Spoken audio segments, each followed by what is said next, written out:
Hi everyone, Leah here from EurekaCrystalBeads.com with another fun beading video for you. Before I get started, just a quick reminder to go check out the rest of our channel, and if you like what you see, hit the subscribe button and notification bell, and you'll always know when we're posting new content. Today's project is utilizing a new earring component we have here at Eureka Crystal Beads, and that are these really fun beadable hoops. This one is a circle. As you can see, we do have them in a teardrop, which is also beautiful, and we have them in a selection of metals and finishes. So this is just your silver plated one. And I'm going to be using beads that I'm going to wire off of the form. And I'll talk about some of the different variations you can do because there's so much flexibility with how you can design these out. In addition to that, I'm using 4mm pearls. And this was one that I whipped up with some 4mm check pearls, which are a great price point, by the way, if you want the pearl look but don't want necessarily a Swarovski price. But of course, I'm going to be using Swarovski. And these are Swarovski's, one of their two newest colored pearls.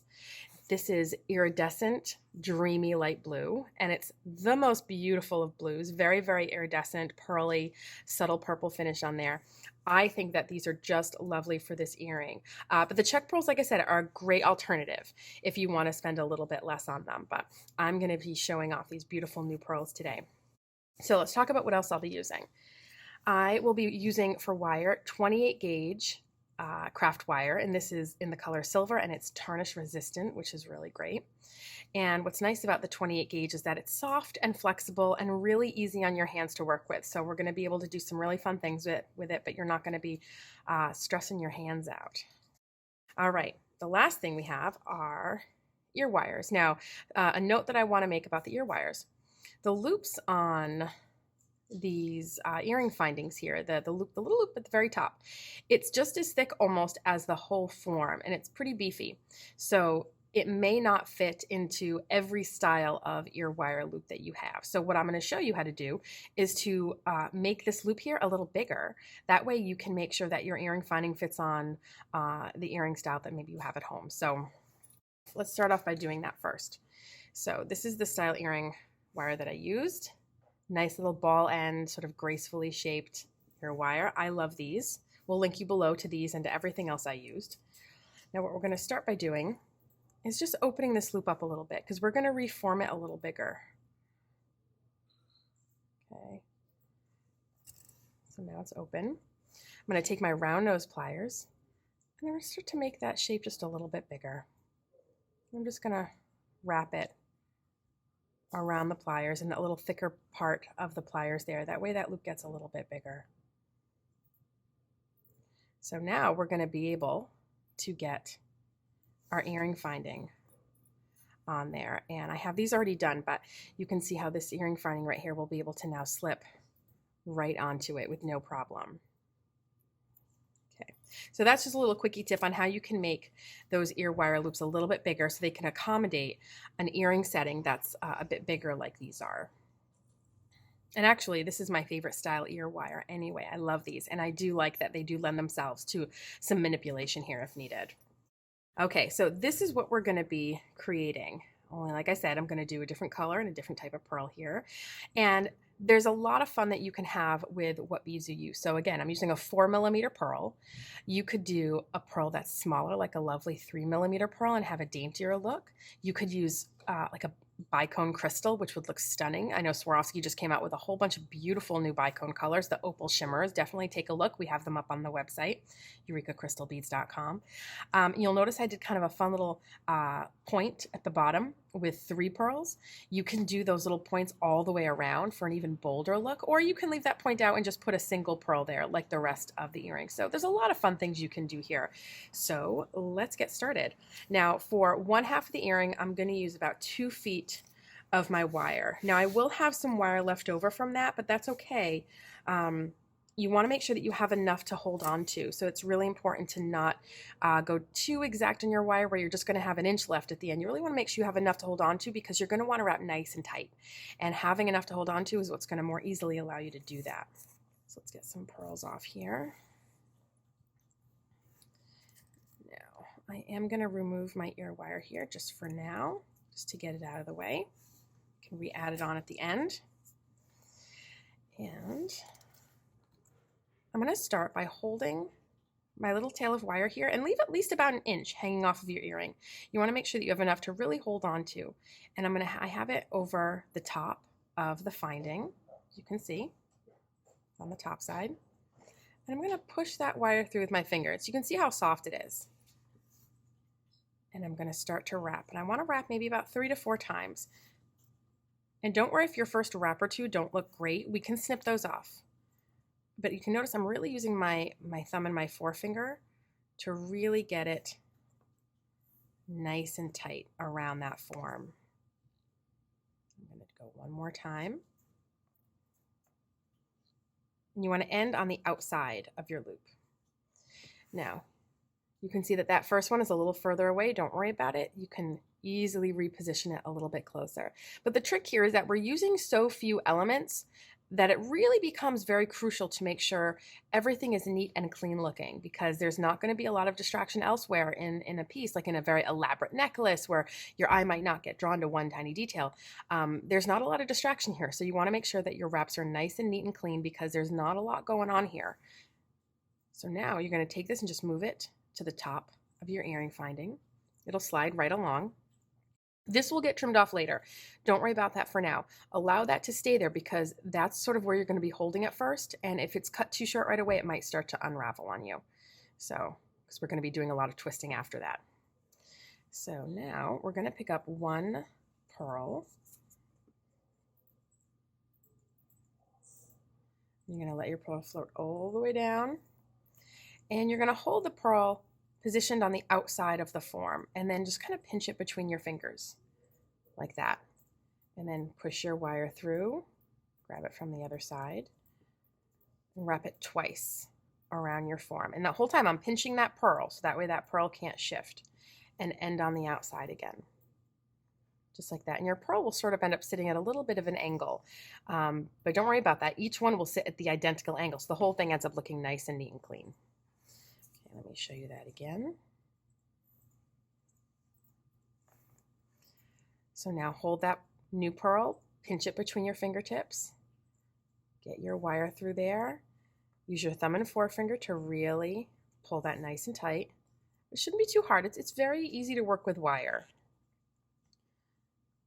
So you'll notice that the wires are all sort of sitting at a nice same angle too, just like that.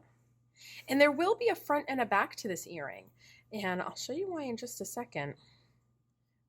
Because the way that this gets wired on, one side will show a little bit more wire than the other. Right now, the view that I'm looking at as I'm working on it, for me anyway, is always the back. And that's just because of the way that I'm wrapping and the angle that the pearls are held at. So if you look, this is the back, and you can see more of that wire coming out of the pearl heading towards the form. Well, if you turn it around, you see less of that wire. So that's why this would be the front of the earring. So that's something to keep in mind before you attach your ear wire on, because obviously the way that you have it flipped on the ear wire determines what is going to show to the front and what's going to show to the back. So again, I just have a nice little pinchy grasp in there. Use your thumb and forefinger, really pull this wire tight. And what's nice is because this wire is so thin, you really can pull it nice and tight, and you're not going to be putting any stress on your hands. Sometimes working with thicker wire than this, like a 26 or a 24, and doing sort of intricate wrapping, after a while it can really make your hands and your fingertips quite sore. That's why the 28 gauge is really fantastic for this type of project. So let's see, let's show you one more, and then I'm going to come back and show you what they look like all finished and how we wrap up the very end. No pun intended. All right. There we go. Nice and neat and clean. I'll see you back in a minute. All right, before we wrap this up, and now that we're at the center, there is the matter of that fun little droppy shape. So that's where we're just going to pick up 3 of our pearls at once. The rest of the actions are going to be the same. Let's get our 3 pearls on there.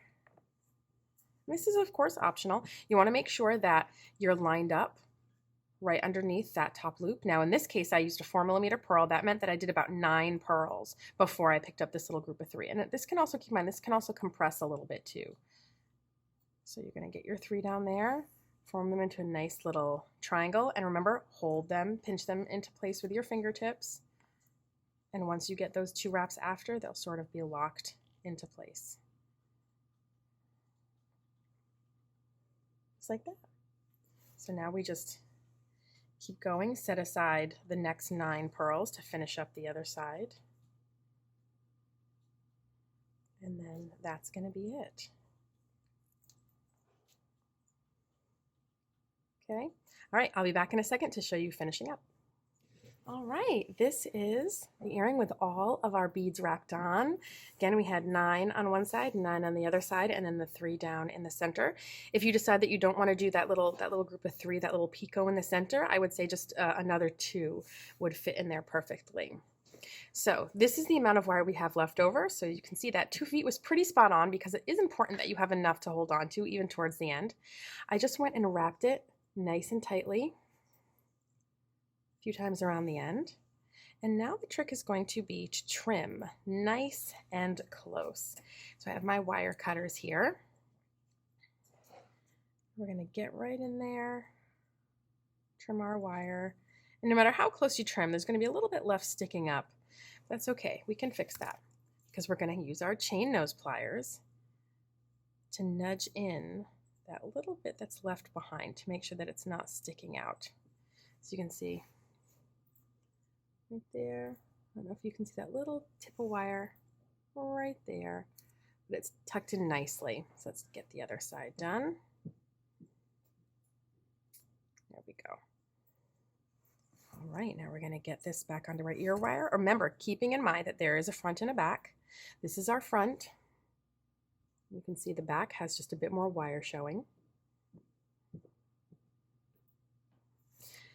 We're going to nudge that ear wire shut. Really fun hoop earring, so many options. Now another note I want to make is that this wire here, never mind about the gauge, its hardness is that of a dead soft. And that means that it's not very springy. So in other words, I can bend it over my finger and you can see it stays bent over my finger. Wire that's half hard or they're at least harder, oftentimes you wrap it and then it springs back up at least a little bit. Now, if you check your wire that you have at home and it has a springiness to it, even if it's sort of thinner, I will recommend that you not use that wire because what can happen is as you start to do your wraps, because your wire inherently wants to be springy, what happens is your beads won't stay nicely on the outside like this. They'll start to want to spiral around your form just because it wants to naturally spring out of shape a little bit. So it's a lot tougher to get them to sit nicer. So that's why I like this 28 gauge wire that's very, very soft in quality. Or rather in its hardness, because it's going to stay put where you wrap it. And that's important because you want this to look neat and clean because, like I said, there are so few elements. It's important that your wire wrapping is very clean and everything sits nicely and in place. And if things are starting to spring out of shape a little bit, it's going to be a bit noticeable and you're probably going to get a little frustrated with it. So let me just whip up that second pair and I'll be back to show you what they look like beautifully together. All right, my beady friends, this is what that beautiful pair of earrings looks like now that it's done. Stunning, stunning. Also check out, we have the other new Swarovski color, Iridescent Dreamy Pink, which is beautiful as well. I think these are really great for bridal season. I mean, any season really, but I think with the pearls like this and the fact that they're so light and iridescent, I think are beautiful for bridal season too. But that is what we have here. And I can't tell you how fast they whip up. I mean, you saw me working on one and you can see how quickly the beads really add up there. But this other one, I was really only gone working on this one for maybe 5 minutes. So it's a quick pair of earrings to make. These are fantastic if you do craft shows, vendor shows, if you try to appeal to the bridal community or bridal stores to carry your work. These are fantastic because you're not going to have to put a ton of labor into them, which is a really, really big appeal there. All right, guys, thanks for watching. Make sure to visit us on over at EurekaCrystalBeads.com for everything I used in this video, and we will see you next time. Bye.